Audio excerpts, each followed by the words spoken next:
प्रभु परमेश्वर का धन्यवाद हो आज के सुंदर दिन के लिए। आज की इस आराधना में आप सबों का स्वागत है और हम विश्वास करते हैं कि प्रभु ने हमें यह अवसर दिया है कि हम आज अपने घरों में अपने परिवारों के साथ प्रभु की आराधना कर सकें। हम धन्यवाद देते हैं प्रभु के इस महान प्रबंध के लिए कि आज प्रभु ने हमें यह अवसर दिया है कि हम अपने घरों में अपने परिवारों के साथ उसकी आराधना कर सकें, उसकी स्तुति कर सकें। आज की आराधना में आप सबों का स्वागत है। आज के मनन के लिए जो पाठ मैंने चुना है वो पाया जाता है दानियल की पुस्तक उसका 3 अध्याय 1 पद से लेकर 30 पद तक। Daniel chapter 3 verses 1 to 13। अब हम पिछले कई दिनों से एक विशेष सीरीज को देख रहे हैं और हम दानियल की पुस्तक का अध्ययन कर रहे हैं। और इस पुस्तक में जिस विषय को हम देख रहे हैं वो ये है कि कैसे हम बदलती हुई परिस्थितियों में परमेश्वर के लिए खड़े रहें। और जब हम परमेश्वर के लिए खड़े रहते हैं तो वो हमारे लिए खड़ा रहता है। अब इस संबंध में हमने कई बातों को देखा है और पिछले रविवार को हमने एक और विषय इस कड़ी में देखा था, आग की भट्टी में चलते रहो, keep on walking through the fire. अब हमने इस विषय को केवल आधा देखा था, आज हम उससे आगे देखेंगे। जो दूसरा भाग है वो आज हम देखेंगे, लेकिन उससे पहले कि हम उसमें जाएं फिर से मैं थोड़ा सा आपके सामने इसकी पृष्ठभूमि को रखता हूं जिससे कि हम समझ सकें कि जो दानियल का 3 अध्याय है वो किस रूप में हमारे सामने परमेश्वर के उन विशेष बातों को जो आज के जीवन के लिए, आज के परिवेश के लिए लाभदायक है।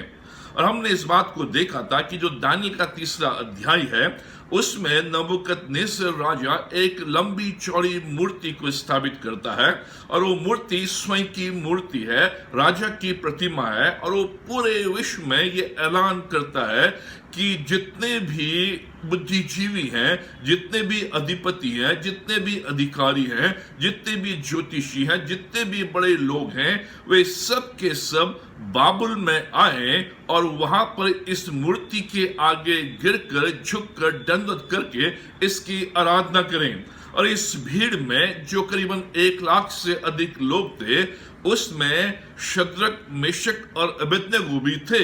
और इन 3 व्यक्तियों को भी इस भीड़ में बुलाया गया था जिससे कि ये 3 भी इन लोगों के साथ इस मूर्ति के आगे गिरकर, झुककर, दंडवत करके इस प्रतिमा की आराधना, उपासना करें। लेकिन इस बात को हमने देखा कि जब ये आज्ञा निकाली गई और सारे लोग एकत्रित हुए और उस दौरान जब म्यूजिक बजी या शहनाई बजी या म्यूजिक बैंड बजा, सब के सब गिरकर, झुककर, दंडवत करते हैं और आराधना करते हैं उस मूर्त की। लेकिन ये 3 नौजवान खड़े रहते हैं, ये ना तो गिरे, ना इनने झुककर दंडवत किया, ना इनने उसकी आराधना की। और इसके बाद इन तीनों व्यक्तियों को राजा के पास बुलाया जाता है और राजा इनको एक और मौका देता है कि अभी भी तुम्हारे पास मौका है कि तुम इस मूर्त के आगे झुककर दंडवत करो, उपासना करो, मैं तुम्हें छोड़ दूंगा। अगर तुमने मेरी आज्ञा का उल्लंघन किया तो ये जो जलती हुई भट्टी है, इस आग की भट्टी में तुम्हें डाल दिया जाएगा। और ये तीनों नौजवान राजा को उत्तर देते हैं कि हम अपने परम परमेश्वर की आराधना करते हैं और उसके अलावा और हम किसी अन्य देवी देवता की आराधना नहीं करेंगे। और इन तीनों व्यक्तियों को आग की भट्टी में डाल दिया जाता है और वहां परमेश्वर उनको बचाता है। और इस संबंध में हमने 3 बातों को देखा था। पहली बात हमने देखी थी, ये गिरे नहीं, ये उस मूर्त के आगे गिरकर, दंडवत करके उसकी आराधना नहीं करते हैं। दूसरी बात हमने देखी थी, ये झुके नहीं, ये उस मूर्त के आगे झुके नहीं लेकिन खड़े रहे और इस बात को दर्शाते रहे कि हम किसी अन्य मूर्त के आगे झुकेंगे नहीं, उसकी उपासना नहीं करेंगे। और इसलिए कि वे गिरे नहीं और वो झुके नहीं, इसलिए जब उनको आग की भट्टी में डाल दिया गया, उस आग की भट्टी में वे जले नहीं। उस आग की भट्टी में स्वयं परमेश्वर अपने पुत्र प्रभु यीशु मसीह के द्वारा इनको बचाता है और इनको आग की भट्टी के बाहर ले जाता है। और इस संबंध में हमने कहा था कि जो आग की भट्टी है, इस आग की भट्टी के संबंध में हम कुछ बातों को देखेंगे। और जब हम तीसरा अध्याय का अध्ययन करते हैं तो इस आग की भट्टी के संबंध में करीबन 8 बातों का उल्लेख किया गया है जो आज हमारे जीवन से संबंधित है। उन 8 बातों में हमने एक बात को देख लिया था कि कैसे परमेश्वर इस आग की भट्टी के द्वारा अपने लोगों के बीच में कार्य करता है। पहली बात हमने देखी थी, आग की भट्टी में चलते रहो। इस वचन को, इस पॉइंट को हमने देखा था कि कैसे परमेश्वर का वचन इस बात के लिए हमें प्रेरित करता है कि जब कभी भी हम कोई भी किसी भी प्रकार की आग की भट्टी में से होकर जाते हैं तो उस समय हमें चलते रहना है। लेकिन मनुष्य होने के कारण कई बार जब कभी भी कोई आग की भट्टी हमारे जीवन में आती है, कोई ऐसी परेशानी हमारे जीवन में आती है जो आग की भट्टी के समान है, उस समय हम निराश हो जाते हैं, हम हताश हो जाते हैं और हम प्रश्न करते हैं कि परमेश्वर तू कहाँ है, तूने हमें क्यों छोड़ दिया है। और ऐसे समय में हम पीछे हट जाते हैं, मुड़ जाते हैं और विश्वास से दूर चले जाते हैं। लेकिन ये 3 व्यक्ति जब इनको आग की भट्टी में डाला गया, राजा स्वयं इस बात की गवाही देता है, अपनी आंखों से देखता है कि ये 3 व्यक्ति चौथे पुरुष के साथ उस आग की भट्टी में टहल रहे हैं, चल रहे हैं। जब कभी भी आप किसी भी आग की भट्टी का सामना करें, उस समय आप रुके नहीं, उस समय आप मुड़े नहीं, उस समय आप झुके नहीं, उस समय आप हिम्मत न हारें, उस समय परमेश्वर को थामे रहें, उस आग की भट्टी में चलते रहें, क्योंकि आग की भट्टी के पार परमेश्वर के पास आपके लिए बड़ी योजना है, परमेश्वर की महिमा है और उसके द्वारा परमेश्वर आपको उन्नतशील करेगा और चौके सोने के समान आपको बाहर निकालकर और भी अधिक प्रतिभाशाली बनाएगा और भी अधिक उन्नतशील करेगा, जैसे इन 3 व्यक्तियों के जीवन में हुआ। इस दौरान ना तो हमें गिरना है और ना हमें झुकना है। दूसरी बात आज हम देखेंगे आग की भट्टी के संबंध में। जब आग की भट्टी में यीशु के एकदम करीब रहें।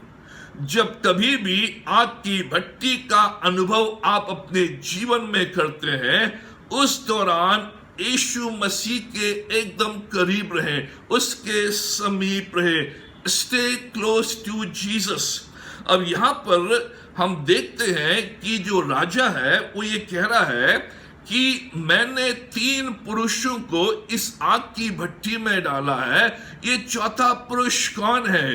क्योंकि ये 3 व्यक्ति, ये 3 जवान उस चौथे व्यक्ति के साथ टहल रहे हैं, उस चौथे व्यक्ति के एकदम करीब हैं, उसके एकदम समीप हैं और उसके साथ वो चल रहे हैं, टहल रहे हैं उस आग की भट्टी में, और जो आग की लपटें हैं उनको कुछ नहीं कर रहे हैं। जब कभी भी आप आग की भट्टी में हो, उस समय आप यीशु के एकदम करीब रहें, क्योंकि आप अकेले उस पार आग की भट्टी के नहीं निकल सकते हैं। आप कितना भी प्रयास करें, कितनी भी कोशिश करें कि आप अकेले आग की भट्टी के उस पार निकले, ये असंभव है।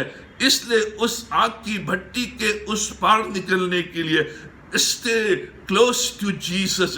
जैसे ये 3 व्यक्ति एकदम यीशु के करीब हैं, ये 3 व्यक्ति उस चौथे व्यक्ति के एकदम साथ साथ चल रहे हैं। जब बाहर निकले तो बिना किसी चोट के, बिना किसी घाव के, कोई भी जलने की बात उनके शरीर में नहीं है, उनके शरीर का कोई भी अंग जला नहीं, कोई भी आग की दुर्गंध उनके शरीर में नहीं आई है। लेकिन हम जो अक्सर गलती करते हैं वो ये, जब कभी भी कोई भी आग की भट्टी का सामना हम करते हैं, चाहे वो बीमारी के रूप में हो, चाहे वो आर्थिक तंगी के रूप में हो, चाहे वो जॉब के संबंध में हो, चाहे वो भविष्य के संबंध में हो, चाहे वो दुख और कष्ट के संबंध में हो, चाहे पारिवारिक कलह के संबंध में हो, हम जब उस आग की भट्टी में से गुजरते हैं तो हम यीशु को छोड़ देते हैं, यीशु से दूरी बनाने लगते हैं और उससे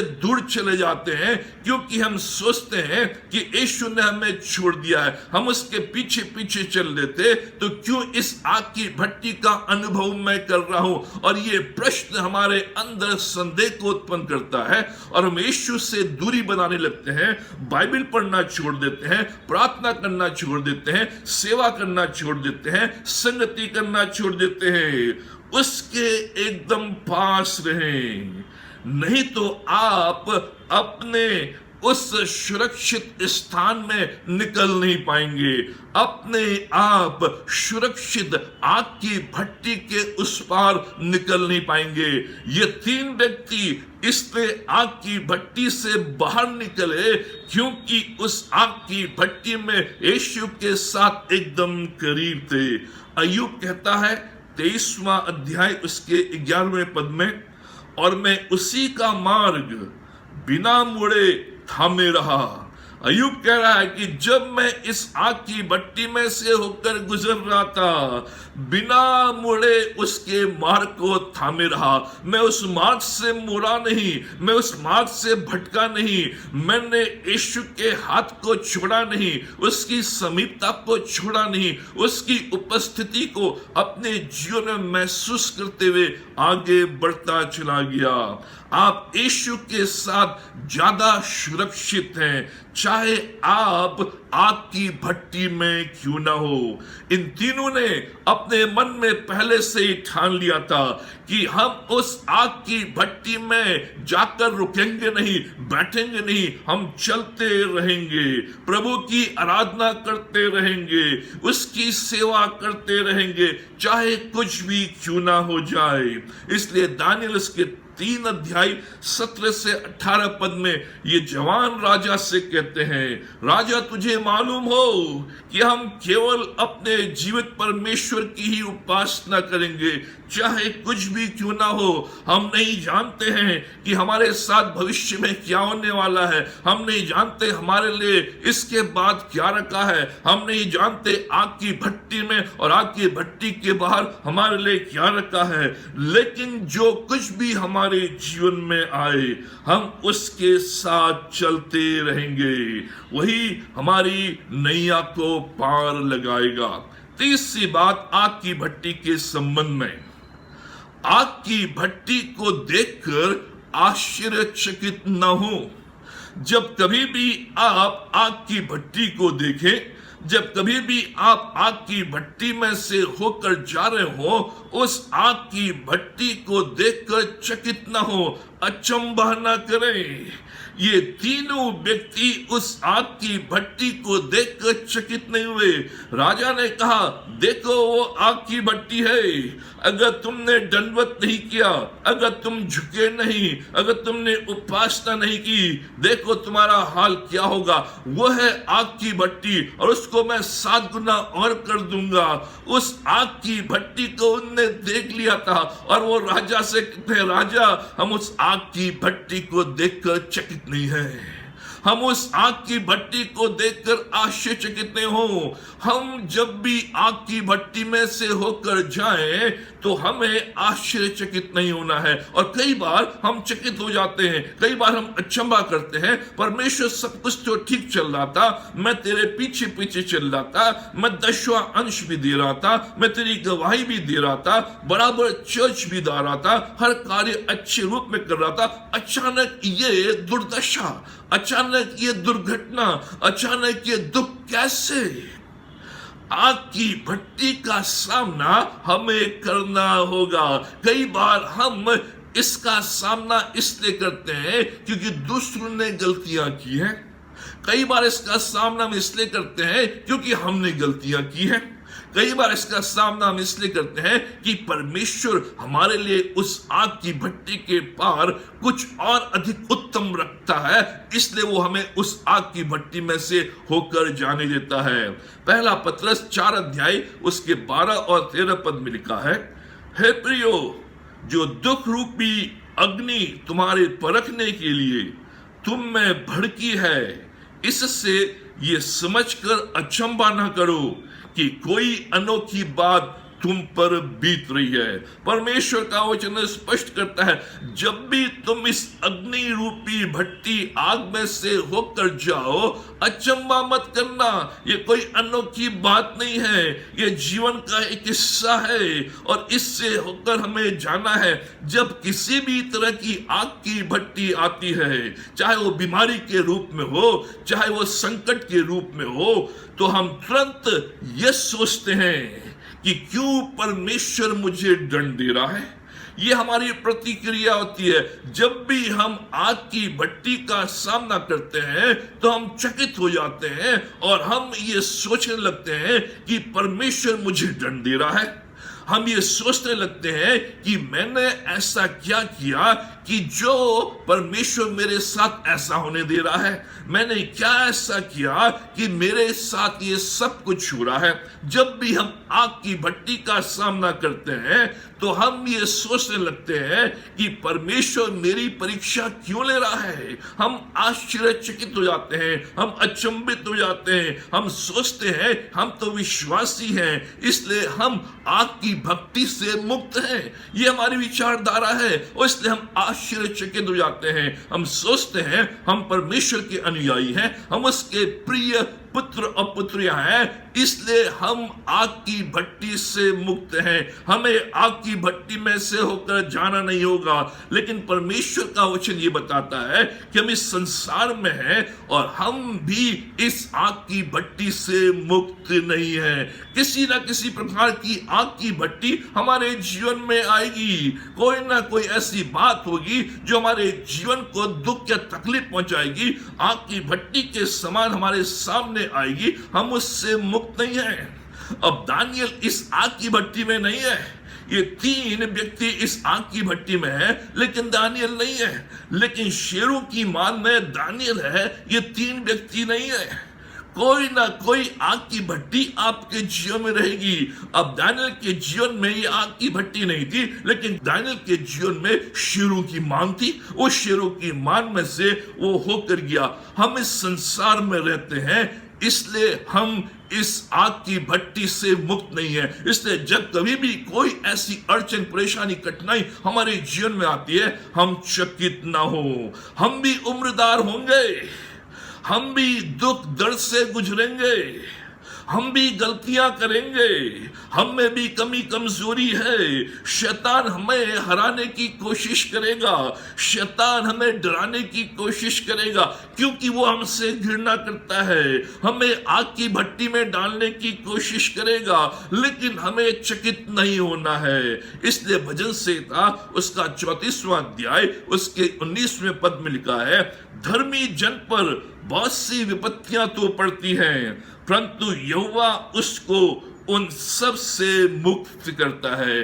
धर्मी जन पर बहुत सी विपत्तियां तो पड़ती हैं, धर्मी जन पर बहुत से आग की भट्टियां तो आती है, लेकिन परमेश्वर यहोवा उसको उन सब से मुक्त करता है। और परमेश्वर ने इनको आग की भट्टी से मुक्त किया। इसलिए हमारा जो उत्तर हो वो चकित होने वाला ना हो, लेकिन विश्वास और भरोसे का उत्तर हो कि हमारा परमेश्वर हमें छुड़ा सकता है, हमारा परमेश्वर शक्तिशाली है, हमारा परमेश्वर समर्थ है, हमारा परमेश्वर एबल है। He can deliver us, He is able। ये हमारा विश्वास होना चाहिए। इन तीनों ने कहा, हे राजा, हम चकित नहीं हैं। जिसकी हम सेवा करते हैं, जिसके हम हैं, जिसकी हम आराधना करते हैं, वो एबल है, वो योग्य है, वो समर्थ है। चाहे आग की भट्टी में से हमें जाना पड़े या आग की भट्टी में से ना जाना पड़े, फिर भी हम उसकी सेवा करते रहेंगे, उसकी आराधना करते रहेंगे। हम दूसरे ईश्वर की आराधना नहीं करेंगे। हमें उसकी शक्ति पर भरोसा है, हमें उसके छुटकारे पर भरोसा है, हमें उसके अनुग्रह पर भरोसा है, क्योंकि परमेश्वर की प्रतिज्ञा यह है जो उन्होंने स्मरण की है यशाया उसके 43वें अध्याय 1 से 3 पद में, जब तू जल में होकर जाए मैं तेरे संग संग रहूंगा, और जब तू नदियों में होकर चले तब वे तुझे न डुबा सकेंगी, जब तू आग की भट्टी में चले तब तुझे आँच ना लगेगी, और उसकी लौ तुझे न जला सकेगी। हे राजा, परमेश्वर का वचन कहता है तुझे जल में से होकर जाना है, तुझे नदियों में से होकर जाना है, तुझे आग में से होकर जाना है, लेकिन उसकी ये प्रतिज्ञा है जब तू नदियों में से होकर जाए नदियां तुझे डुबा न सकेंगी, जब तू आग में से होकर जाए आग की लौ तुझे छू न सकेंगी, तुझे जला नहीं सकेंगी, आग की लपटें तुझे छू नहीं सकेंगी। ये परमेश्वर की प्रतिज्ञा है। और इसलिए हे राजा, हम इस आग की भट्टी को देखकर चकित नहीं हैं। हम कई बार परमेश्वर से वाद विवाद करते हैं, शिकायत करते हैं, क्यों इस आग की भट्टी में से प्रभु, क्यों इस जल में से प्रभु, क्यों मुझे इन नदियों में से, इन कष्टों में से, इस आग की भट्टी में से होकर जाना है। ध्यान दें, इस दौरान जब आप किसी आग की भट्टी में से होकर जा रहे हैं, प्रभु आपके साथ है। वो धधकती हुई आग आपको जला नहीं पाएगी। ये उस आग की भट्टी में से तो होकर जा रहे हैं, लेकिन वो लौ उनको छू नहीं पा रही है और लपटें उनको छू नहीं पा रही है। जब भी आप इस आग की भट्टी में से होकर जाएंगे, ये आग की भट्टी आपको छू नहीं पाएगी, क्योंकि प्रभु आपके साथ है। ये नदियां आपको डुबा नहीं पाएंगी। वो अपनी प्रतिज्ञा को पूरा करता है कि वो आपके साथ है। आज परमेश्वर ने अपनी प्रतिज्ञा को इन 3 जवानों के जीवन में किया है। जब तुम आग में से होकर जाओ, आग की लपटें तुम्हें छू न सकेंगी, आग की लौ तुम्हें जला नहीं सकेंगी। यह प्रतिज्ञा आज परमेश्वर ने इनके जीवन में की। जब इस्राएल लोग नदियों में से होकर जाते, लाल समुद्र में से होकर जाते, उस लाल समुद्र ने उन्हें डुबाया नहीं, मिस्रियों को दबा दिया, लेकिन परमेश्वर के लोगों को नहीं। परमेश्वर की प्रतिज्ञा आज पूरी हो रही है। प्रिय मित्रों, हम आग की भट्टी में से होकर जाएंगे, लेकिन आग की भट्टी हमें छू नहीं सकेगी, उसकी बू भी हमारे शरीर में आ नहीं पाएगी। शद्रक, मेशक, अबेदनगो आग में चल रहे हैं। कीप ऑन वॉकिंग, चलते रहो। जो परमेश्वर ने प्रतिज्ञा यशायाह के द्वारा की थी, वो आज पूरी हो रही है। उसकी हर प्रतिज्ञा सच्ची है और पूरी होती है। आग की लपटें कुछ भी नहीं कर पा रही हैं। आज आप हो सकता है कि आग की लपटों के बीच में हो, लेकिन वे आपको जला भी नहीं पा रही हैं। आप अभी भी जीवित हैं, आप अभी भी सुरक्षित हैं, आप अभी भी परमेश्वर की महिमा के लिए हैं। यह परमेश्वर का कार्य है। चौथी बात, आग की भट्टी के संबंध में। आग की भट्टी हमें स्वच्छ और स्वतंत्र करती है। आग की भट्टी हमें स्वच्छ और स्वतंत्र करती है। अब ध्यान से सुने, जब इन 3 जवानों को आग की भट्टी में डाला गया, इन 3 जवानों को बांधकर आग की भट्टी में डाला गया। इनके हाथों को मजबूत रस्सी से बांध दिया था, इनके पैरों को मजबूत रस्सी से बांध दिया था, इनके पूरे शरीर को बांध दिया था और बांधकर इनको आग की भट्टी में डाल दिया था। इनके पैर बंधे हुए हैं, इनके हाथ बंधे हुए हैं, इनका पूरा शरीर बंधा हुआ है। लेकिन नबूकदनेस्सर क्या कहता है 24वें और 25वें पद में, जब वो देखता है तो वो क्या कहता है? आग की भट्टी में जब इन 3 पुरुषों को देखता है तो क्या कहता है? 24वें पद में कहता है, क्या 3 पुरुषों को बंधे हुए नहीं डलवाया? वो कह रहा है कि इन 3 पुरुषों को तो हमने बांध कर डलवाया था। 25वें पद में 4 पुरुष खुले हुए टहल रहे हैं।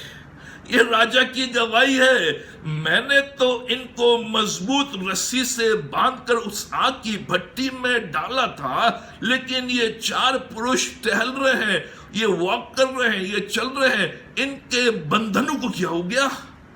जिस रस्सी से हमने बांधा था उस रस्सी को क्या हो गया? जिस बंधन के साथ हमने इनको उस आग की भट्टी में भेजा था, उस बंधन को क्या हो गया? राजा नबूकदनेस्सर कहता है, मैं क्या देखता हूं कि ये 4 पुरुष टहल रहे हैं उस आग की भट्टी में। जिन चीजों ने उनको बांध रखा था वे जल गई, लेकिन उनके वस्त्र नहीं जले, उनके मोजे नहीं जले, उनके बाल नहीं जले, उनके शरीर का कोई भी अंग नहीं जला, लेकिन जिन वस्तु ने उनको बांध कर रखा था, बंधुआ बना कर रखा था, बंधुआई में रखा था, वो जल गई, वो स्वतंत्र हो गए, वो साफ हो गए, बंधुआई से मुक्त हो गए, गंदगी से मुक्त हो गए, रस्सी जल गई, आग के अंदर जाते ही स्वतंत्र, अस्वच्छ जिन चीजों ने उनको बांध रखा था, उन चीजों को उस आग ने जला दिया, जिससे कि वो स्वतंत्र हो जाए, वो स्वच्छ हो जाए।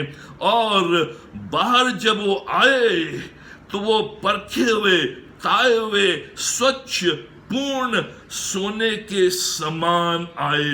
बंधन टूट गए, बंधी हुई रस्सियां जल गई।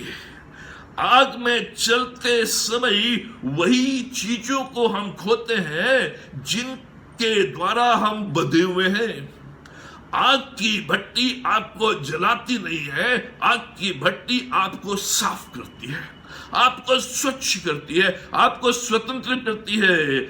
आग में चलते समय वही चीजों को आप खोते हैं जो आपको बांधे हुए हैं, उन्हीं चीजों को आप खोते हैं जिन चीजों के द्वारा आपको रोका गया है, जो चीजें आपको रोकती हैं बढ़ने के लिए, उन्नति करने के लिए, आत्मिक जीवन में आगे बढ़ने के लिए। आग में चलते समय वही चीजें आप खोते हैं जिनके बोझ से आप दबे हुए हैं, जो बोझ आप लेकर चल रहे हैं, जिन बोझों से आप दबे हैं, अंदर बिल्कुल निराश है। आग की भट्टी उन बोझों को जला देती है, आपको मुक्त और स्वतंत्र कर देती है। आग में चलते समय उन चीजों को आप खोते हैं जो आपको उलझाते हैं, उलझाने वाले पापों को जला देती है। जो चीजें आपको लड़खड़ाती हैं वो जल जाती हैं। जिन चीजों के द्वारा आप बार बार गिरते हैं, फिसलते हैं, वो चीजें जल जाती हैं। जो भी रोकने वाली वस्तु है वो आग की भट्टी जला देती है। जो भी फिसलने वाली वस्तु है जिसके द्वारा बार बार फिसलते हैं, गिरते हैं, आग की भट्टी उसे जला देती है। जो भी चीज आपको बार बार पटकती है, गिराती है, जिसके द्वारा आप समझ नहीं पाते, उठ नहीं पाते हैं, वो चीज आग की भट्टी जला देती है, ताकि आप आग की भट्टी में चलते रहें। जो भी चीज अनावश्यक है, जो भी चीज आपके जीवन में अनावश्यक है, उसको जला देती थी। इन 3 व्यक्तियों के जीवन में वो रस्सी अनावश्यक थी और उसको उसने जला दिया। जो भी चीजें आपके जीवन को सीमित कर देती है, लिमिटेड कर देती है, पावरलेस कर देती है, सामर्थ्यहीन कर देती है, उनको आग की भट्टी जला देती है। जो भी चीजें आपके जीवन में नकारात्मक हैं, जो आपके दृष्टिकोण को नकारात्मक बना देती है, आपके सोच विचार को नकारात्मक बना देती है, आपके रवैये को नकारात्मक बनाती है, वो चीजें जल जाती हैं। ये परमेश्वर का वचन करता है। जो भी चीज आज आपको बांधे हुए है वो चीज उस आग की भट्टी में जल जाएगी। ये तीनों उस आग की भट्टी में स्वतंत्र हो गए, स्वच्छ हो गए और साफ होते हुए वो बाहर निकल के आए। जब भी आप आग की भट्टी से बाहर आएंगे वो सारी रोकने वाली वस्तुएं जल जाएंगी, वो सारे बंधन टूट जाएंगे, वो सारी चीजें जो आपको उलझाती हैं, रोकती हैं, बढ़ने में आपको रुकावट देती हैं, उन्नति में आपको रुकावट देती हैं, वो चीजें जल जाएंगी। 5वीं बात इस आग की भट्टी के संबंध में, आग की भट्टी जलन रखने वालों को जला देती है। आग की भट्टी जलन रखने वालों को जला देती है, बुरा करने वालों को जला देती है। जो भी आपके साथ बुरा कर रहा है, जो भी परमेश्वर के लोगों के साथ बुरा कर रहा है, जो भी लोग परमेश्वर के लोगों को आग की भट्टी में डालने के लिए तैयार हैं, वो स्वयं जल जाते हैं। आग की भट्टी उनको जला देती है। अब ध्यान से सुने, जब ये पुरुष जो मजबूत पुरुष थे, इन्होंने इन 3 जवानों को पकड़ कर रखा था और ये 3 जवानों को लेकर आते हैं और आग की भट्टी में डाल देते हैं। जैसे ही ये मजबूत पुरुष इन 3 जवानों को आग की भट्टी में डालते हैं, ये सारे के सारे मजबूत पुरुष उन आग की लपटों से भस्म हो जाते हैं, उनसे जल जाते हैं। लेकिन 3 जवान जो आग की भट्टी के अंदर गए हैं, वो नहीं जलते हैं। अब ध्यान से सुने, जैसा आप करेंगे वैसा आप भोगेंगे। ये आग की भट्टी इन लोगों ने शद्रक, मेशक और अबेदनगो के लिए बनाई थी, लेकिन ये आग की भट्टी शद्रक, मेशक और अबेदनगो को नहीं जला पाई। लेकिन जिन्होंने ये आग की भट्टी उन लोगों के बनाई थी, उस आग की भट्टी में ये स्वयं जलकर भस्म हो गए। जो गड्ढा आप दूसरों के लिए खोदते हैं, उस गड्ढे में आप स्वयं गिरेंगे। जो बुराई आप दूसरों के लिए करते हैं, वो बुराई स्वयं आपके गले आ पड़ेगी। बुरे लोगों को ये आग की भट्टी जला देती है। जो जाल दूसरों के लिए बिछाते हैं, उस जाल में वे स्वयं फंस जाएंगे। जो भी हानि हम दूसरों के लिए सोचते हैं, उस हानि को हम स्वयं अनुभव करेंगे। जो भी बदनामी हम दूसरों के लिए करते हैं, उस बदनामी को हम स्वयं महसूस करेंगे। जो आग आज आप दूसरों के लिए लगाते हैं, उस आग में आप स्वयं जल जाएंगे। यह लेसन, जो भी हम बुराई दूसरों के लिए कर रहे हैं, जो भी षड्यंत्र हम दूसरों के लिए कर रहे हैं, जो भी हम जाल दूसरों के लिए बिछा रहे हैं, उस षड्यंत्र में, उस जाल में, उस बुराई में हम स्वयं फंस जाएंगे। उनका कुछ नहीं होगा, शद्रक, मेशक, अबेदनगो का कुछ नहीं हुआ। लेकिन जिनने उनको डाला, जिन्होंने आग की भट्टी बनाई, वो उस आग की भट्टी में जल गए। जो आग की भट्टी उन्होंने दूसरों के लिए बनाई थी, उसमें वो स्वयं जल गए। इसलिए भजन संहिता उसका 57 अध्याय उसका 6 पद कहता है, उन्होंने मेरे लिए गड्ढा खोदा, परंतु आप भी उसमें गिर पड़े।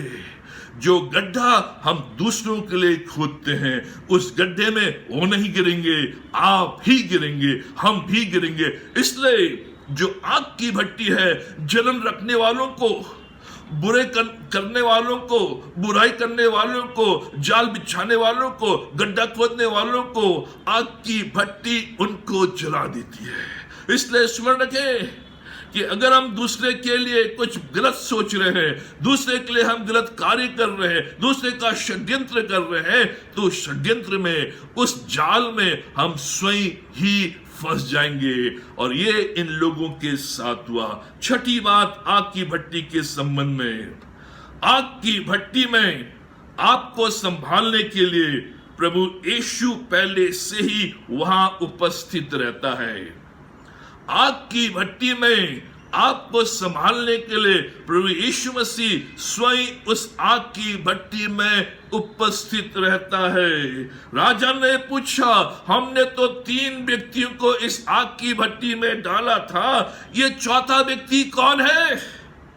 ये चौथा व्यक्ति कहां से आ गया है?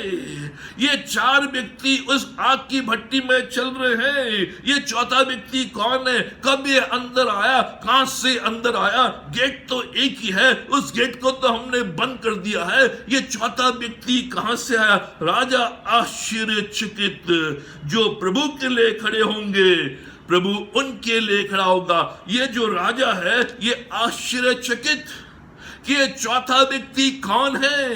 ये चौथा व्यक्ति यीशु मसीह है। और मेरा विश्वास है कि यीशु मसीह इससे पहले कि इन 3 जवानों को उस आग की भट्टी में डालते, यीशु मसीह वहां पहले से ही मौजूद है, इनका वेलकम करने के लिए, इनको संभालने के लिए, इनको लेने के लिए, जिससे कि कोई भी आग की लौ और लपट इनको छू ना सके।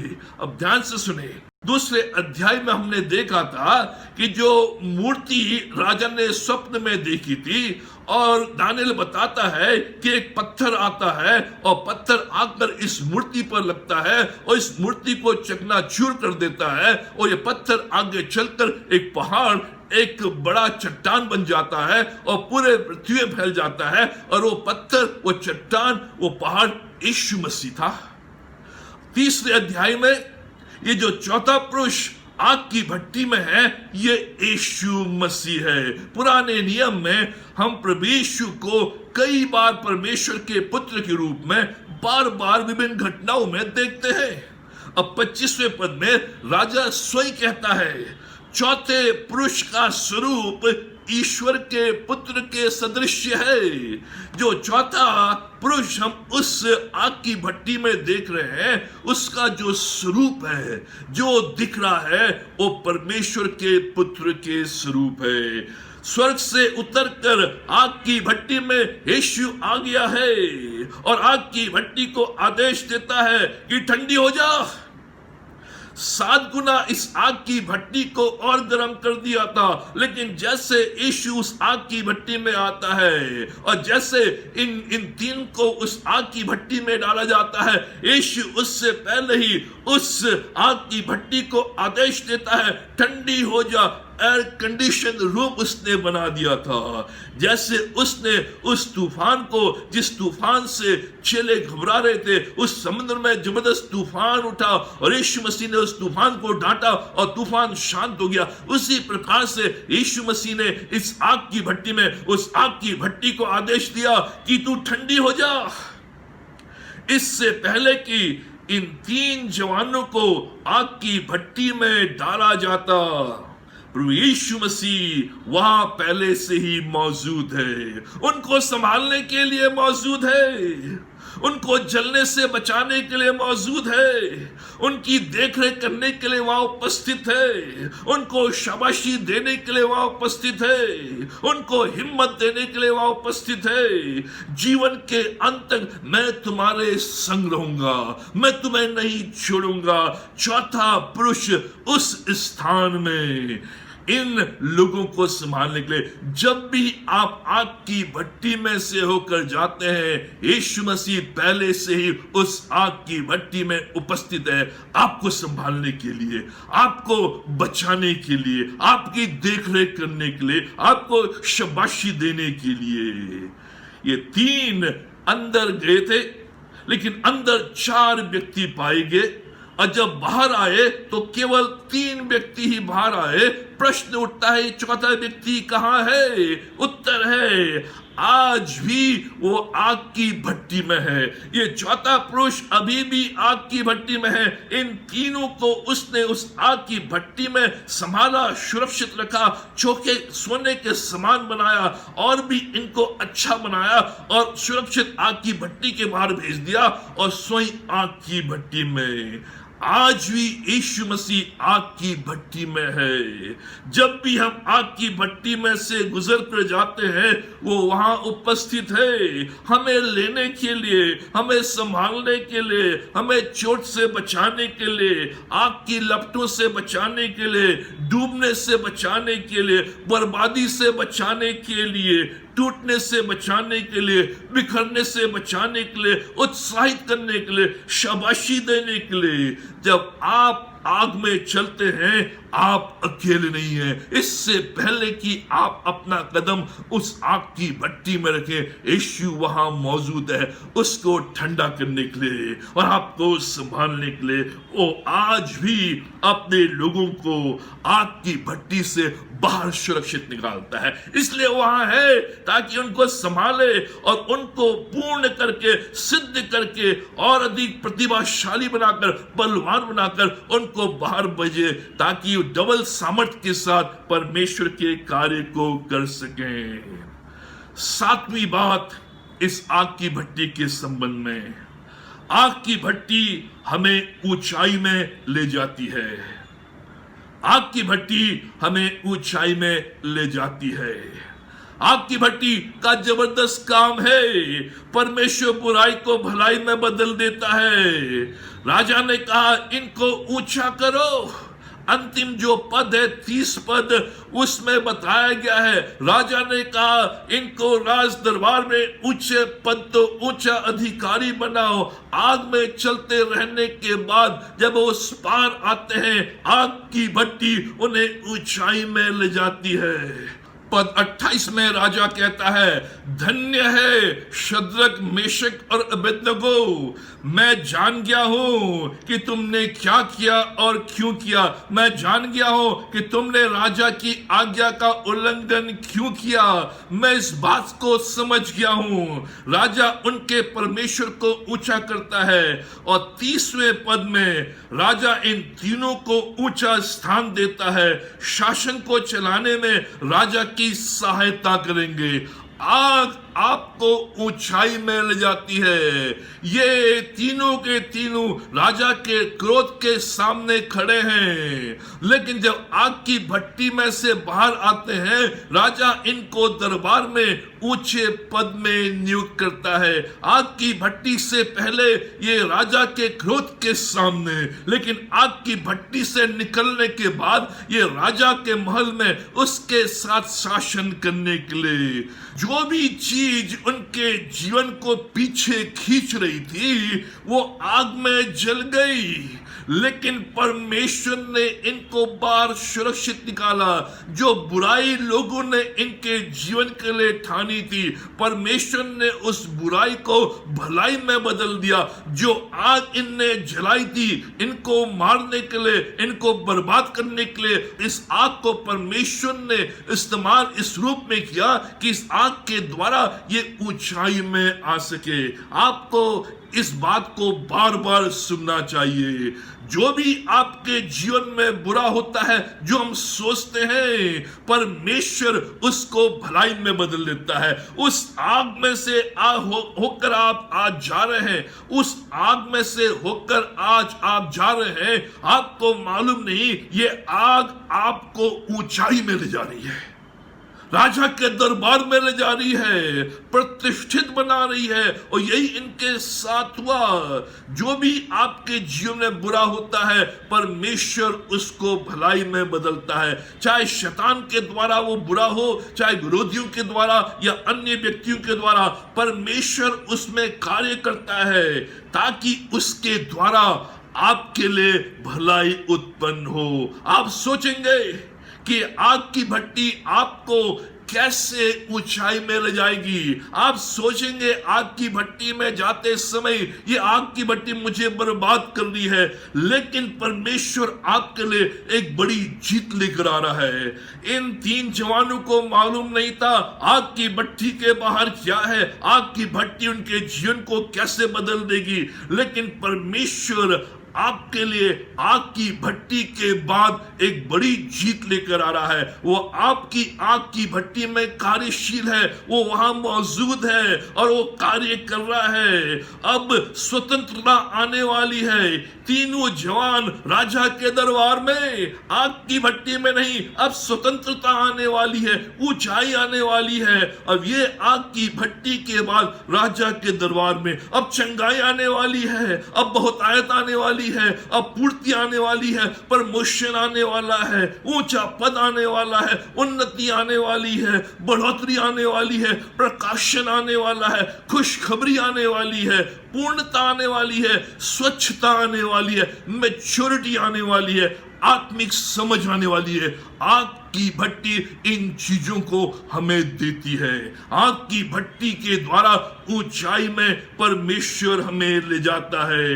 आग की लपटों से नाश होने के बदले परमेश्वर आग की लपटों के द्वारा इनको ऊंचाई में ले जाता है, और वही परमेश्वर हमारे जीवन में करता है। जब कभी भी आग की भट्टी में से आप होकर गुजर रहे हैं, इसका मतलब यह है कि परमेश्वर अब स्वतंत्रता लाने वाला है, परमेश्वर अब चंगाई लेकर आने वाला है, परमेश्वर अब बहुतायत को लेकर आने वाला है, परमेश्वर अब प्रमोशन को लेकर आने वाला है। आप अब सब बंधनों से मुक्त हो गए। उस आग की भट्टी ने सारे बंधन जला दिए हैं, सारे बंधनों को दूर कर दिया है, हर रोकने वाली वस्तु को जला दिया है, हर उलझाने वाले पाप को जला दिया है, हर अनावश्यक वस्तु को जला दिया है। जो भी चीजें आपकी उन्नति को रोक रही थी, जो भी चीजों ने आपके जीवन को सीमित कर दिया था, नकारात्मक कर दिया था, उन सब को जला दिया है। अब ये आपको ऊपर ऊंचाई में ले जाएगी। आप परमेश्वर की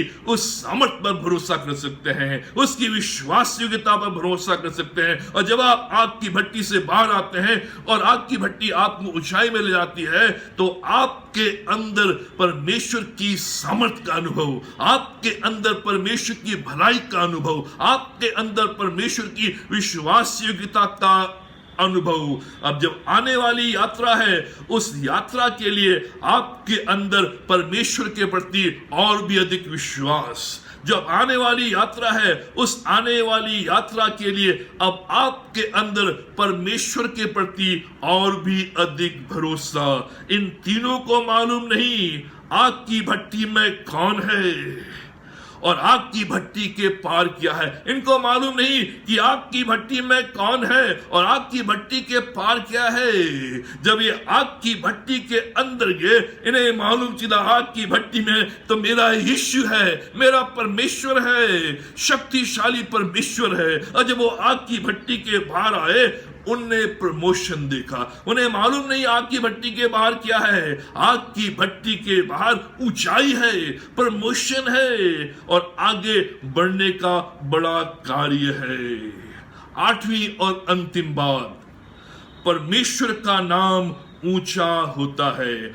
आग की भट्टी के द्वारा परमेश्वर का नाम ऊंचा होता है, परमेश्वर को महिमा मिलती है। परमेश्वर को ऐसे लोगों की आवश्यकता थी जो राजा के दरबार में जीवित परमेश्वर की सामर्थ को दिखा सके, जीवित परमेश्वर की शक्ति को दिखा सके। और परमेश्वर ने ये कार्य इन तीन व्यक्तियों के द्वारा आग की भट्टी में ले जाकर किया, जिससे कि परमेश्वर की सामर्थ इन तीन व्यक्तियों के द्वारा राजा के दरबार में प्रदर्शित हो सके, राजा के हाकिम जान सके, राजा के गवर्नर जान सके, राजा के लोग जान सके और स्वयं राजा जान सके। जब परमेश्वर उनको आग की भट्टी में से लेकर आया तो देखें क्या हुआ, कैसे परमेश्वर का नाम ऊंचा हुआ, कैसे परमेश्वर को महिमा मिली। पद 27, जब अधिपति, हाकिम, गवर्नर और राजा के मंत्रियों ने जो इकट्ठे हुए थे उन पुरुषों को देखा, तब उनकी देह में आग का कुछ भी प्रभाव न पाया और उनके सिर का एक बाल भी न झुलसा, न उनके मोजे कुछ बिगड़े, न उनमें जलने की कुछ गंध पाई। जबरदस्त। जब ये आग से बाहर आए, आग की भट्टी से बाहर आए, ये जो हाकिम है, जो ये गवर्नर है, जो ये ज्योतिषी है, जो बड़े बड़े लोग हैं जिन्होंने झुककर उस मूर्ति का अभिनंदन किया, उसकी उपासना, उसकी आराधना की, और इन तीन व्यक्तियों ने नहीं किया। लेकिन जब ये आए बाहर, ये सारे के सारे बड़े अधिपति उनको देख रहे हैं और क्या पा रहे हैं कि इनके जीवन में आग का तो कुछ भी प्रभाव नहीं हुआ, आग तो इन्हें छू भी नहीं पाई, इनके सर का एक बाल भी नहीं झुलसा, इनके मोजों को कुछ नहीं हुआ, यहां तक कि आग की दुर्गंध भी इनके शरीर में से नहीं आ रही। जबरदस्त गवाही। ऐसा परमेश्वर कौन है जिसने इनको इस आग की भट्टी से बचा लिया। ये सारे के सारे उस मूर्ति की आराधना करने के लिए आए हैं, लेकिन परमेश्वर की सामर्थ को ये अपने जीवन में इन 3 पुरुषों के द्वारा देख रहे हैं जो आग की भट्टी में से होकर गए हैं। ये परमेश्वर करता है। परमेश्वर का कार्य जबरदस्त है। यहां पर वो गवाही हो रही है, यहां पर वो महिमा हो रही है जिसको हमें समझना है। इन 3 व्यक्तियों को बंधुआई में यहूदा से बाबुल देश में लाया गया है और ये 3 बंधुए राजा के दरबार में हैं, जिनको नीचे दर्जे के रूप में देखा गया है, सेकंड क्लास सिटीजन के रूप में, बंधुए के रूप में देखा गया है। इनके परमेश्वर को हारा हुआ परमेश्वर के रूप में देखा है। जितने भी ज्योतिषी हैं, जितने भी हाकिम हैं, जितने भी पंडित हैं, वो ये समझते हैं, ये सोच रहे हैं, राजा भी और अन्य लोग भी, कि इस्राएल का परमेश्वर हारा हुआ परमेश्वर है। इन तीनों का परमेश्वर हारा हुआ परमेश्वर है, क्योंकि इनके परमेश्वर ने इनको बंधुआई से नहीं बचाया, इनको इन दूसरे राजा के हाथ में कर दिया और ये बंधुए मजदूर होकर इस देश में आए हैं। इनका परमेश्वर हारा हुआ परमेश्वर है, इनका परमेश्वर शक्तिहीन परमेश्वर है, इनके परमेश्वर में कोई भी ताकत नहीं है, कमजोर है। उस दृष्टि से जब हम देखते हैं तो अब परमेश्वर अपनी सामर्थ को इन 3 व्यक्तियों के द्वारा उस आग की भट्टी में प्रदर्शित करता है। और ये जो हाकिम हैं, जो परमेश्वर को निम्न रूप में देख रहे हैं, हारा हुआ देख रहे हैं, शक्तिहीन देख रहे हैं, वो कह रहे हैं ये परमेश्वर तो शक्तिशाली है, ये परमेश्वर तो मजबूत है, ये परमेश्वर तो बड़ा है, जिसने अपने बंधुओं को डूबने नहीं दिया, जलने नहीं दिया। इनकी विचारधारा बदल गई। इस्राएल का परमेश्वर शक्तिशाली परमेश्वर है, इनकी विचारधारा बदल गई। बाबुल के जो वासी लोग हैं, बाबुल के जो पंडित हैं, ज्योतिषी हैं, उनकी विचारधारा बदल गई परमेश्वर के प्रति। ये परमेश्वर तो जीत का परमेश्वर। अब सुने राजा क्या कहता है 28 और 29वें पद में। 28वें पद में राजा नबूकद कहता है, नबूकद कहने लगा, धन्य शद्रक, मेशक और अबेदनगो का परमेश्वर, जिसने अपना दूत भेजकर अपने इन दासों को इसलिए बचाया क्योंकि इन्होंने राजा की आज्ञा न मानकर तुझी पर भरोसा रखा और यह सोचकर अपना शरीर भी अर्पण किया कि हम अपने परमेश्वर को छोड़ किसी देवता की उपासना या दंडवत न करेंगे। ये राजा की गवाही। इन लोगों ने, इन 3 पुरुषों ने राजा की आज्ञा का उल्लंघन किया, लेकिन तेरी आज्ञा को माना क्योंकि तू शक्तिशाली है। इनने अपने शरीर को अर्पण कर दिया और राजा की आज्ञा को नजरअंदाज किया, इसलिए क्योंकि तू इस काबिल है, क्योंकि तूने इनको बचा लिया है। अब उस परमेश्वर की आराधना कर रहा है। इन सारे लोगों को उसने बुलाया है कि नबूकदनेस्सर की आराधना हो, उसकी बड़ाई हो, उसकी प्रशंसा हो, लेकिन स्वयं नबूकदनेस्सर सारे लोगों के सामने इस्राएल के परमेश्वर की आराधना कर रहा है, इस्राएल के परमेश्वर की प्रशंसा कर रहा है, इस्राएल के परमेश्वर के नाम को ऊंचा कर रहा है। 29वें पद में और भी जबरदस्त, इसलिए अब मैं यह आज्ञा देता हूं। अब राजा आज्ञा दे रहा है, देश देश और जाति जाति के लोगों और भिन्न भिन्न भाषा बोलने वालों में से कोई शद्रक, मेशक और अबेदनगो के परमेश्वर की कुछ निंदा करेगा, वह टुकड़े टुकड़े किए जाएंगे और उसका घर चूरा किया जाएगा, क्यों ऐसा कोई और देवता नहीं जो इस रीति से बचा सके। जबरदस्त। अब वो क्या कह रहा है कि जो भी अब अबेदनगो, शद्रक और मेशक के परमेश्वर की निंदा करेगा, उसकी उपासना नहीं करेगा, उसकी आराधना नहीं करेगा, उस व्यक्ति के टुकड़े टुकड़े कर दिए जाएंगे, उसका घर चूरा कर दिया जाएगा।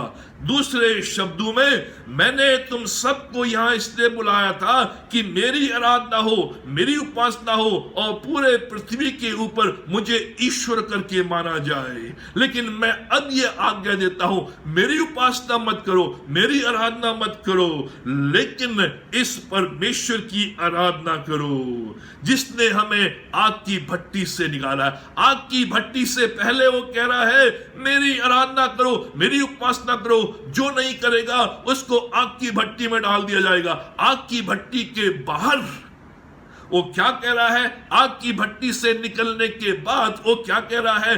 मेरी आराधना नहीं, परमेश्वर की आराधना करो, और जो उसकी आराधना नहीं करेगा, जो उसका निरादर करेगा, उसके टुकड़े टुकड़े कर दिए जाएंगे। परमेश्वर की महिमा, आग की भट्टी के द्वारा परमेश्वर का नाम ऊंचा किया जाता है, परमेश्वर की महिमा होती है। हो सकता है आप आज अभी आग में से होकर जा रहे हो और सोच रहे हो कि कैसे परमेश्वर इसको भलाई में बदल सकता है। परमेश्वर इसको भलाई में बदल सकता है। परमेश्वर ने ऐसा किया है, परमेश्वर ऐसा कर रहा है और परमेश्वर ऐसा करेगा। इब्रानियों के 13 अध्याय उसके 5वें पद में, क्योंकि उसने आप ही कहा है, मैं तुझे कभी ना छोड़ूंगा और न कभी तुझे त्यागूंगा। परमेश्वर हमें छुड़ाता है। इस बात को बराबर स्मरण करना है। इन 3 जवानों ने उस 70 साल की बंधुआई में बराबर इस बात को स्मरण किया कि कैसे परमेश्वर ने उन्हें उस आग की भट्टी में से छुड़ाया था। 70 साल की बंधुआई के लिए वो इस देश में आए हैं। अभी 1 या 2 साल ही हुए हैं, पूरे 70 साल बाकी हैं, लेकिन 70 सालों में वो बराबर इशारा करते हैं, बराबर इसकी ओर देखते हैं कि परमेश्वर ने आरंभिक अवस्था में हमें कैसे उस आग की भट्टी में से निकाला है। इसलिए इन 70 वर्षों में परमेश्वर हमारी अगुवाई करेगा, परमेश्वर हमारा मार्गदर्शन करेगा, परमेश्वर हमें संभालेगा और सुरक्षित हमें वापस अपने देश यरूशलेम में ले जाएगा। ये गवाही जब भी आप आग की भट्टी से निकलकर आएंगे, लोग आपको सूंघने की कोशिश करेंगे, लोग आपके शरीर को छूने की कोशिश करेंगे, लोग आपसे पूछने की कोशिश करेंगे, क्या हुआ, इतनी बड़ी कैंसर की बीमारी से कैसे बाहर आ गए, इतनी बड़ी बीमारी से, इतने बड़े संकट से कैसे बाहर आ गए, आग की बदबू भी तुम्हारे शरीर में नहीं है, तुम तो पहले से ज्यादा अच्छे हो। उस समय परमेश्वर की गवाही कि परमेश्वर ने इस कार्य को मेरे जीवन में किया है। जब आप पानी में से होकर जाएं, प्रभु आपके साथ है। जब आप नदियों में से होकर जाएं, प्रभु आपके साथ है। जब आप आग में से होकर जाएं, प्रभु आपके साथ है। जब आप तूफानों में से होकर जाएं, प्रभु आपके साथ है। जब आप जीवन की पीड़ाओं में से होकर जाएं, प्रभु आपके साथ है। जब आप अपने किसी करीबी की मौत में से होकर जाएं, प्रभु आपके साथ है। जब आप कैंसर, कीमो और सर्जरी में से होकर जाएं, प्रभु आपके साथ है। जब आप ऑपरेशन में से होकर जाएं, प्रभु आपके साथ है। जब आप हॉस्पिटल में एडमिट हैं, प्रभु आपके साथ है। जब आप किसी बड़ी बीमारी में से होकर जाएं, प्रभु आपके साथ है। जब आप जॉब के खतरे में हैं, प्रभु आपके साथ है। जब आर्थिक समस्या से आप जूझ रहे हैं, प्रभु आपके साथ है। जब आप दर्द, निराशा और लंबी रातों में से होकर जाएं, प्रभु आपके साथ है। वो हमारे साथ है और वो स्वयं आग में रहते हुए हमें आग से बाहर निकालता है। व्यवस्था विवरण उसका 31वां अध्याय और उसके 8वें पद में लिखा है, और तेरे आगे आगे चलने वाला यहोवा है, वो तेरे संग रहेगा और न तो तुझे धोखा देगा और न छोड़ेगा। इसलिए मत डर और तेरा मन कच्चा मत हो। तेरे आगे आगे चलने वाला यहोवा परमेश्वर तेरे संग है। प्रिय मित्रों, प्रभु परमेश्वर आपके साथ है। जहां जहां आप जाएंगे वो आपके साथ रहेगा, आपको छोड़ेगा नहीं, आपको त्यागेगा नहीं, आपके साथ है। आप अकेले नहीं, इस आग की भट्टी में आप अकेले नहीं है। वो आपसे पहले उस आग की भट्टी में मौजूद है और आपके साथ है, और उससे इस बात का ध्यान है कि वो आपको उस आग की भट्टी से सुरक्षित बाहर निकालेगा, जिससे आप सोने से अधिक चोखे बनकर बाहर निकल सके। सबसे कठिन समयों में भी भी परमेश्वर की शांति और उपस्थिति का अनुभव करेंगे। वो आपको यहां तक ले आया है और वो आगे भी ले जाएगा। अपने चारों तरफ देखें, आप इस आग में अकेले नहीं है, जीवित प्रभु आपके साथ है। इसलिए यशाया उसका 43वां अध्याय और दूसरे पद में ये प्रतिज्ञा जो परमेश्वर ने की है वो 3 जवानों के साथ पूरी हुई और हमारे साथ भी पूरी होगी। जब तू जल में से होकर जाए मैं तेरे संग हूं, जब तू नदियों में होकर चले तब वे तुझे डुबा न सकेंगी, जब तू आग में चले तब तुझे आंच न लगेगी और उसकी लौ तुझे जला ना सकेगी। प्रभु परमेश्वर आज आपकी सहायता करे। जो भी आज आपकी आग की भट्टी है, प्रभु आपके साथ है। इस बात का अनुभव, इस बात का विश्वास कि जैसे परमेश्वर उन 3 जवानों के साथ उस आग की भट्टी में था और उनको आग की भट्टी से बाहर निकाल कर लाया जिससे कि वो ऊंचाइयों में जा सके, उसी प्रकार से परमेश्वर आपको और मुझे इस आग की भट्टी में से लेकर जा रहा है जिससे कि जब हम बाहर निकले तो हम ऊंचाइयों में हम उसकी सामर्थ का और भी अधिक अनुभव कर सकें और उसकी आशीषों को अपने जीवन में देख सकें। प्रभु आप सबों को आशीष दे। आइए हम प्रार्थना करें। हमारे महान जीवेश्वर शक्तिमान परमेश्वर पिता, हम धन्यवाद देते हैं तेरी तमाम आशीषों के लिए, तेरी रक्षा, तेरी मदद, तेरी भलाई, तेरी करुणा, तेरी दया के लिए धन्यवाद देते हैं। आज के इस दिन के लिए पिता परमेश्वर धन्यवाद देते हैं। इस नए महीने के लिए, पिछले पूरे महीने तुम्हारे साथ रहा, तूने हमारी सहायता की, रक्षा और मदद की और इस नए महीने में तूने हमें प्रवेश कराया है। इस महीने को, अपने जीवन को, अपने कार्यों को, अपनी योजनाओं को हम तेरे हाथों में सौंपते हैं। बड़ी आशीष दे, सफलता दे, आगे बढ़ा और जो भी कठिनाई परेशानी जिसका सामना हम इस लॉकडाउन पीरियड में कर रहे हैं, इस वायरस की घड़ी में कर रहे हैं, पिता परमेश्वर हमारा विश्वास है कि तू इसके द्वारा जब हम इससे बाहर आएंगे हम और भी अधिक उज्जवल भविष्य को प्राप्त करेंगे, और भी अधिक सामर्थ्य बनकर आएंगे, और भी अधिक शक्तिशाली बनकर आएंगे, और भी अधिक संपन्न बनकर आएंगे, और भी अधिक खुशहाल होकर आएंगे और हमें तू राजा के दरबार में उच्च अधिकारी के रूप में नियुक्त करेगा, अपनी आशीष को हमारे जीवन देगा। पिता परमेश्वर हम प्रार्थना करते हैं जितने भी आज इस वीडियो को सुन रहे हैं, पिता परमेश्वर इस वीडियो को देख रहे हैं, उनके जीवन में तेरी सामर्थ का अनुभव हो, उनके जीवन में तेरी शक्ति का अनुभव हो, ताकि पिता परमेश्वर वो बराबर इस आग की भट्टी में चलते रहे, क्योंकि उन्हें इस बात का आश्वासन रहे कि आग की भट्टी में कौन है और आग की भट्टी के बाहर क्या है। पिता परमेश्वर तुम्हें संभाल, हमारी सहायता कर। हम कलीसिया के प्रत्येक परिवार को तेरे हाथों में सौंपते हैं। हर परिवार में तेरी आशीष बनी रहे, हर एक प्रकार के दुखों से, परेशानी से, कठिनाइयों से तूने मुक्त कर।